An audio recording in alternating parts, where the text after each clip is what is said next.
todo mundo sabe da importância da internet, né? A internet hoje está em todos os lugares e está nas instituições, está nas escolas, as pessoas utilizam a todo momento. No mundo inteiro, as pessoas são afetadas de alguma forma pela internet hoje, né? Só que a internet, ela foi desenvolvida lá na década de 70, né? A arquitetura dela.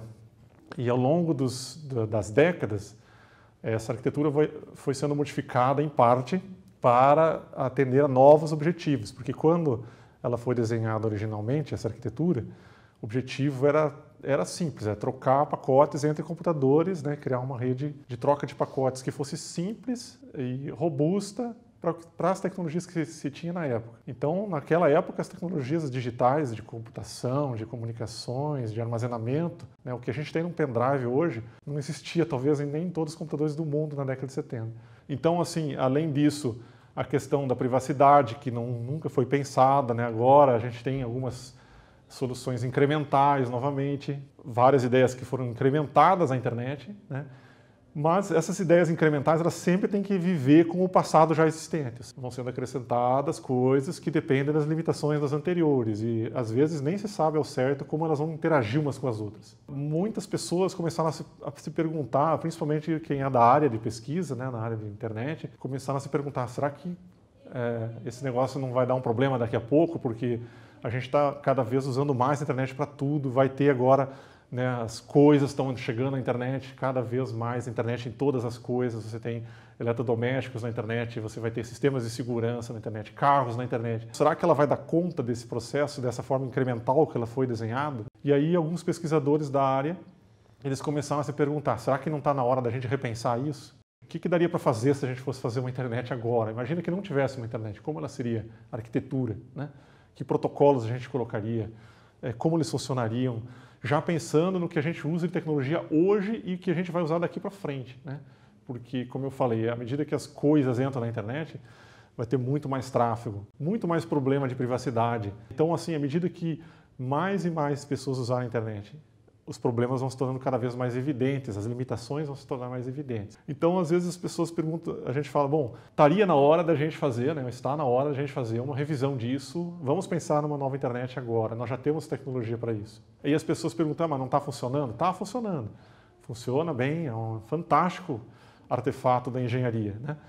Agora, existe uma dúvida daqui para frente. Será que ela vai continuar funcionando? Será que essas limitações não vão impactar essa economia? Não vão impactar as instituições que apostam na internet? E aí surgiram as pesquisas de internet do futuro. Foi nesse contexto que surgiram as pesquisas de internet do futuro, que visam repensar a internet, né? E aí existem duas vertentes, basicamente. As pesquisas que surgiram na década de 90 e mais recentemente houve uma discussão no ano 2000, novas arquiteturas para a internet, ou seja, revolução na arquitetura da internet. E esses trabalhos são chamados de clean slate, ou folha em branco. Começa de novo, pega uma folha e começa. Como seria a internet agora?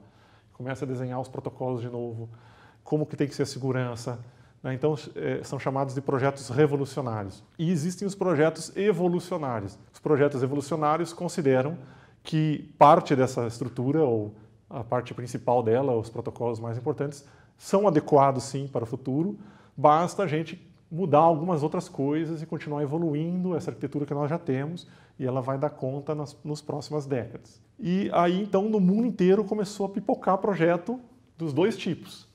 Projetos que querem redesenhar toda a internet e projetos que querem a continuidade da arquitetura atual, mas com novas ideias modificando o que já existe. E daí então, por exemplo, nos Estados Unidos, o primeiro projeto, um dos primeiros projetos chama RINA, que é Recursive Internet Architecture, ou seria uma arquitetura de internet recursiva, né, onde o número de camadas, o número de fatias do sanduíche, né, porque a internet é construída com várias fatias, vários protocolos, como se fosse um sanduíche. Então você define isso dinamicamente, quais são os protocolos que você quer, como que ela vai ser estruturada. Esse é o projeto RINA, começou mais ou menos na década de 90. Ainda hoje se fala muito e se está testando RINA como uma nova internet. Depois surgiu Newark, que foi esse nos anos 2000 até 2003.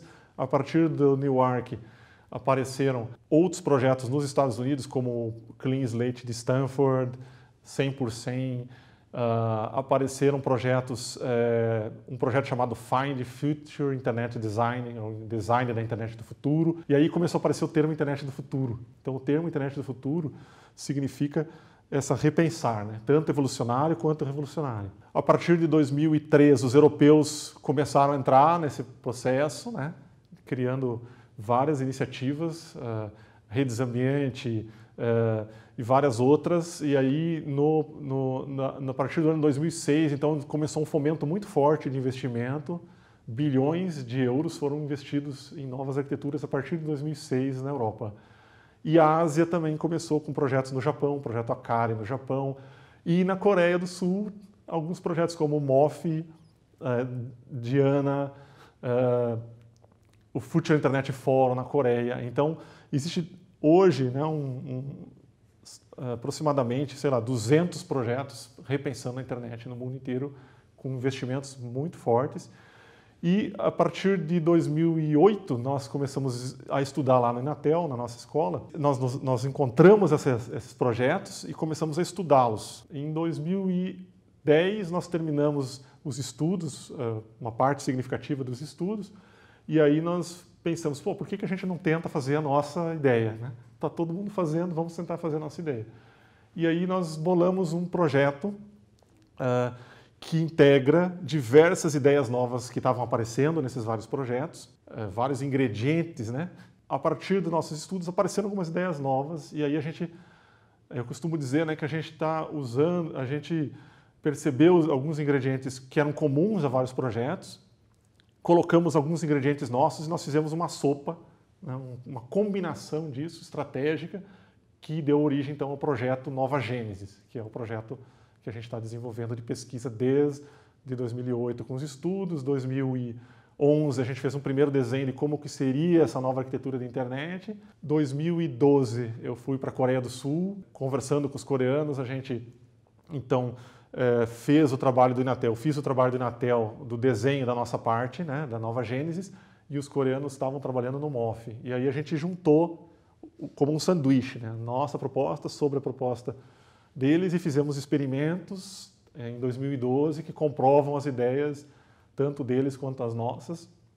E aí em 2013 eu retornei ao Brasil e a gente deu continuidade aos trabalhos lá em Santa Rita de Sapucaí, né, e continuamos desde lá modelando essa internet com a Nova Gênesis, né? Nova Gênesis é o nome, a ideia do nome é o seguinte: uma nova internet, uma nova arquitetura de informação com as tecnologias atuais, ela vai ser tão diferente da atual que é como se fosse um novo começo. Então, por isso que a gente escolheu esse nome Nova Gênesis, né? E aí, como que seria uma internet Nova Gênesis, né? Como que ela seria? Quando você muda de cidade, você não quer mudar seu nome, né? Então, na Nova Gênesis, todas as coisas têm nomes únicos.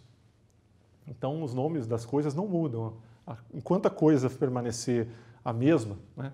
Um arquivo, uma imagem, um computador, uma antena, essas coisas permanecerem as mesmas, elas continuam com o mesmo nome. Ou seja, o padrão for o mesmo, aí então a coisa tem o mesmo nome. A partir da relação entre os nomes, você cria no mundo virtual, dentro dos programas de computador, uma espécie de uma rede de tudo que existe, uma representação de tudo que existe. E aí a Nova Gênesis consegue, por exemplo, localizar computadores, identificar alvos da comunicação usando esses nomes. Vou dar um exemplo, né? Essa sala aqui tem um nome, um número, certo? Aqui na escola, na Unicinos. Nós estamos aqui dentro agora, nós temos nomes, né? Então, a partir do nome da sala, a partir do nome da Unicinos, dos nossos nomes, a gente sabe que a gente está aqui agora. Se eu me mover para uma outra sala, eu vou estar naquela outra sala. Então, os nomes das coisas maiores nos localizam. Assim, então, os programas que estão no computador, como esses que estão aqui atrás, esses programas estão numa máquina que tem um nome.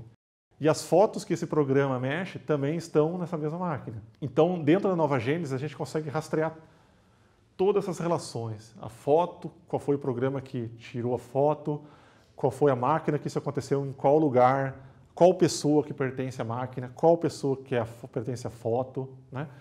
E a partir daí, então, a gente desenha toda a internet. toda a internet de novo. Então, se você consegue ver todas essas relações, quer dizer que todo mundo pode ver tudo? Não. Existe uma criptografia, existe uma proteção dessas relações entre nomes e só pode ver quem está autorizado. Então, é diferente da internet atual, que existem várias formas de você ver os nomes, ver os computadores que qual pessoa estava usando, né? Fazer ataques e não deixar rastro, né? Então, na Nova Gênesis, em princípio, se alguém fizer um ataque, ele vai ser totalmente escondido.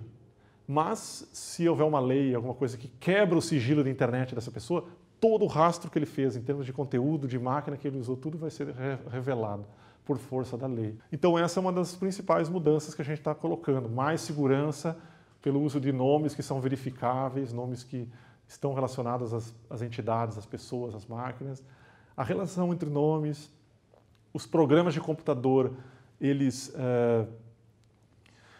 cooperam entre si, né? Então você tem serviços que cooperam entre si e usam a informação do mundo real que vem dessas coisas que têm nome, né? Então as coisas que têm nome geram informação do mundo físico para os programas de computador e os programas de computador usam essa informação do mundo físico como se fossem aplicativos de celular, né? Que usam a informação do mundo físico para decidir coisas interessantes, fazer decisões interessantes. Vou dar um exemplo, né? Imagina que você está na sua casa e aí você agenda uma viagem, por exemplo. Você entra no site e compra uma passagem, né, de ônibus. E aí, na hora que você vai sair, a passagem tem lá um determinado horário, aí você sai de casa e esquece uma janela aberta. A janela que ficou aberta, ela pode ter um programa de computador associado a ela ou a casa, e esse programa de computador pode consultar um assistente da pessoa, e esse assistente cruzando as informações do mundo físico com as decisões da pessoa, né? Ué, mas ele foi viajar, por que a janela está aberta? Então, regras políticas, né, que os usuários vão definir são usados pelos serviços de forma autonômica, de forma automática, para tornar a nossa qualidade de vida melhor, para usar melhor os recursos do mundo físico, né? Por exemplo, o gasto energético nas nossas casas, o meio ambiente, monitorar o meio ambiente. Enfim, várias ações de melhor uso do mundo físico, uso mais racional do recurso, o uso dos próprios computadores, né? Então, assim, a partir daí, a gente coloca inteligência na internet. Então, nós estamos trocando uma internet que foi feita nessa proposta, né? Nós temos uma alternativa que substitui protocolos simples criados na década de 70 com o que se tinha de melhor, por uma internet mais inteligente, uma internet que relaciona informações, que toma decisão em função de políticas, de regras dos usuários. Qual seria o nosso sonho? Nosso sonho é que a gente pudesse criar uma alternativa de fato, que as pessoas pudessem experimentar isso nos próximos anos, né?